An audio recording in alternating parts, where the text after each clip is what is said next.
My name is Jeff Hardison. You know, in corporate America today, probably the largest single expense that any business has is its payroll. So I thought that it might be interesting to kind of talk a little bit about how time cards actually get translated and become checks, that process and how that happens. It's actually less complicated than I thought. I had a friend of mine who was a CPA kind of go through the process for me. What usually happens in the beginning is that you have an individual who will fill out a time card, and then that time card has to be taken to be approved by somebody who has the authority to do so, typically the supervisor of whatever corporation or business or unit that we're talking about. After that, then, the time card gets submitted into the accounting department. Now, what the accounting department does at this point is they take the card and then they pull up what they have on the computer. Typically nowadays they use computers.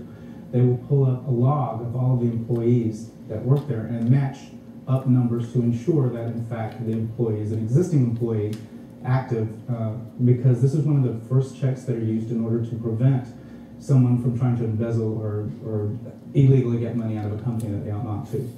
Once that's been done, then what happens is that they then input the number of hours that the individual has had into what they call an automated payroll system. So they pull up specifically a kind of program, a computer program, that you then feed in that employee's number with the hours. And what's really nice about the computer programs is that it will automatically do all of the tax work for you. It will do the federal tax, it will do the state tax, it'll take care of annual leave, sick leave, it will divide all of that up. And also if you have situations where perhaps a corporation does different jobs, it will begin to actually compartmentalize which jobs were done by that individual.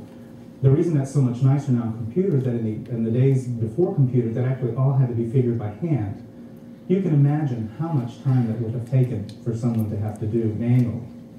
Once that's been done, then you're basically pretty much ready to go and start printing the checks. What you then do once the information, as I said, has been input, is you then go through and do what's called a first edit. And what that is that you go back and check to ensure that the information you've inputted actually matches what is supposed to be there so that you haven't done something in error. Then you go to the printer, if that's where you do it. Some corporations now do not actually print their checks in their own place of business. They'll often have another corporation or other business handle that. But for those that do, you would then go to the printer and then you put your checks in, feed it into the printer, and then basically hit print. Then all the checks come through. Then they go through what's called the second edit, which is basically physically looking at the checks. Now that depends again on the size of your corporation. If it's really huge and you're talking, you know, several hundred or even thousands of people, obviously that's not practical. But if it's a smaller corporation or business and you can actually do that, they'll do what's called the second check, which is to ensure that every check that's been printed was in fact the check that needed to be or matches up to what all of the employees have done. After that, someone is usually delegated to tear them apart, put them into an envelope, it's distributed to everybody, and happy hour hits and everyone's happy.